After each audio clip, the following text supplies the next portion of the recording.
Bonjour à toutes et à tous, ravi de vous retrouver. Et voici le programme des 8 prochaines minutes sur votre chaîne d'info régionale, le journal de la rédaction ce mardi 16 juillet. D'abord vos prévisions météo. Avec le retour du soleil attendu après la grisaille et les nuages ce matin, le soleil devrait de nouveau se déployer et dominer le ciel cet après-midi malgré quelques nuages restants par endroits. Mais l'impression générale devrait être belle avec des températures en hausse, 25 degrés cet après-midi à Lille, 23 à Saint-Omer, 20 degrés à Calais ou à Dunkerque. Les prévisions météo complètes, bien sûr, après ce journal. Un peu de culture et de musique, tout d'abord au cœur de l'été, avec le retour du Festival de la Côte d'Opale cette semaine dans le Boulonnais, la 43e édition. À l'honneur, la chanson française dans tous ses états, du rap, de la variété, du rock et du classique, avec notamment Orelsan, Bernard Lavillier ou encore Cœur de Pirate. Jusqu'à dimanche à Boulogne, Dèvres, Le Portel, Condé, Outreau, Erdelot. Chaque soir, un concert est au programme et en première partie, des artistes locaux à découvrir. Ce soir, par exemple, c'est Oshi qui joue au Portel, au Chaudron. Demain, Marianne James à Outreau, puis Orelsan, la tête d'affiche cette année. Jeudi soir, place de la République à Boulogne. Sachez qu'il reste des places pour certains de ces concerts. Présentation de la programmation au micro de Louis Caillé. On voulait rajeunir un petit peu le public du festival, mais on voulait aussi garder le public qui suit le festival depuis ses 42 éditions et qui s'inscrit plus dans la tradition de la chanson. Alors par exemple, Lavillier ou Yves Jamais sont des artistes qui sont déjà venus au festival, qui ont une histoire avec cet événement et qui sont vraiment des piliers de la chanson française. D'autres artistes comme Orelsan ou Oshi vont toucher un public peut-être plus jeune et sont des artistes un peu plus récents. Et je vous rappelle donc qu'il reste des places pour les concerts. Ce soir Oshi, demain Marianne James, jeudi Orelsan ou vendredi Bernard Lavillier. N'hésitez pas à vous rendre dans le Boulonnais pour la 43e édition du Festival de la Côte d'Opale. On enchaîne avec un sujet habituel. Durant l'été, l'opération Tranquillité Vacances, menée par les forces de l'ordre depuis plus de 20 ans, gratuitement, des patrouilles de police et de gendarmerie inspectent les alentours de votre maison durant votre absence. Chaque été, on observe en effet une hausse des cambriolages dans la région et si les policiers ne peuvent évidemment pas rester 24 heures sur 24 autour de chez vous, ils viennent vérifier tout de même et régulièrement que tout va bien, en laissant une trace de leur passage, ce qui aurait un effet dissuasif selon eux. Depuis peu, l'opération est même étendue durant toute l'année, et pour un simple week-end. Pour en bénéficier, il suffit de s'inscrire auprès de votre commissariat. Explication au micro de Margot Sey. Donc aujourd'hui, il s'agit d'une opération Tranquillité Vacances. C'est un dispositif qui existe depuis maintenant plusieurs dizaines d'années et qui est totalement gratuit et permet aux résidents de tous les secteurs du département d'ailleurs de bénéficier d'un passage à domicile par des policiers qui s'assurent que le logement est intact pendant leur congé.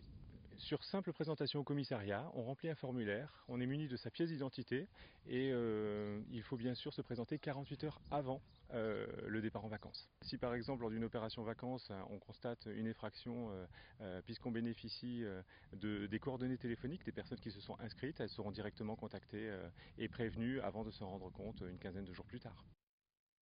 En image également la ministre du Travail en visite sur la Côte d'Opale il y a quelques jours. Muriel Pénicaud est allée rencontrer les commerçants à Étaples, puis elle a visité l'usine Valeo, fabricant de pièces automobiles, qui produit notamment un alternateur sur deux en Europe.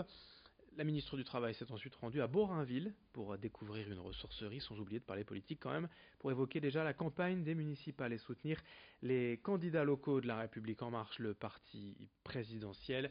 À quelques mois du scrutin des municipales, une première prise de contact pour Muriel Pénicaud que l'on écoute au micro de Corentin Escaillé.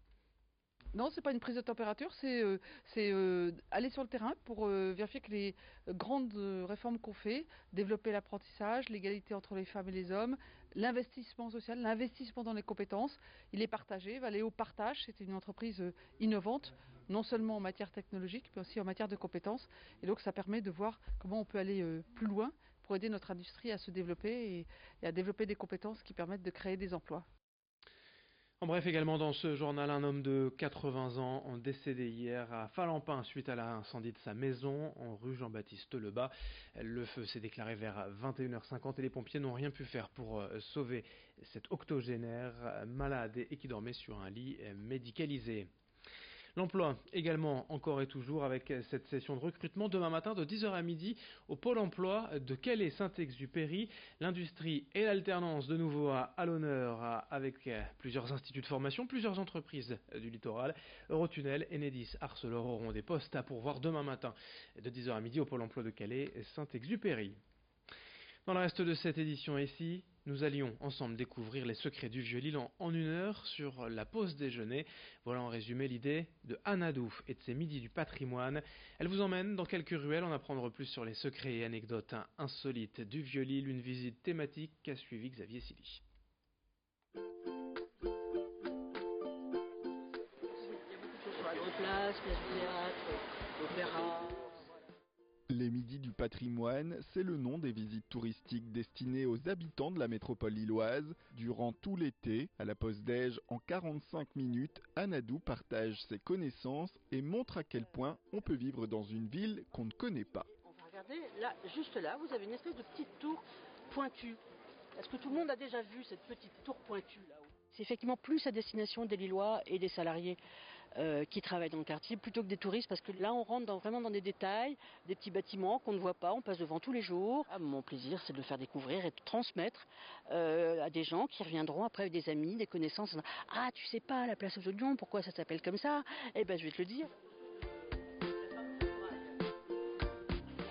Les Midis du patrimoine s'organisent dans 3 quartiers de la capitale des Flandres, comme ici, dans l'emblématique Vieux-Lille, des parcours qui mêlent information architecturale sans oublier des anecdotes humoristiques qui font revivre l'histoire. Alors cette cour, à une époque, il y a une dame qui habitait là qu'on appelait la grosse Rougette.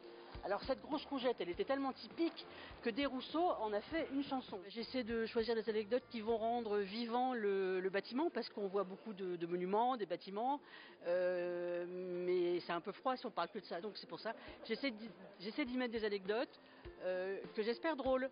Et si vous voulez, je vous le relis, hein, le couplet. Alors, je vous le relis. Au bout d'une heurette, grosse Rougette, ça trouvait Pompette.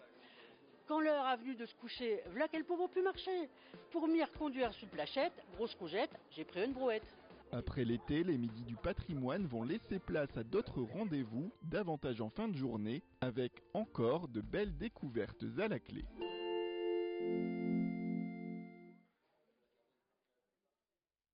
Fin de ce journal, merci à vous de l'avoir suivi. Dans un instant, vos prévisions météo et d'autres infos dès le prochain quart d'heure.